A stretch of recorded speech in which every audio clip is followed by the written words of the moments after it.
Meni charchatmoqda sokin quyoshning unsiz yurishi-yu unsiz kulishi. Meni charchatmoqda bir xil qiyosning shoirlar satrida ko'plab bo'lishi. O'ylarga to'ldirar o'ychan boshimni.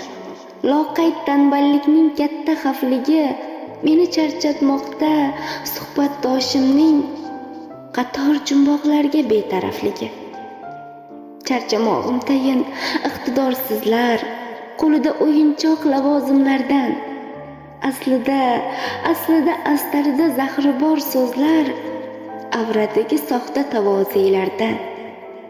Bas yetar, uchoqor ey ko'ngil qushi. Tug'yonlar bag'rini istar bu yurak, fikrlar gurungi aql junbushi mening borlig'imga to'lmog'i kerak.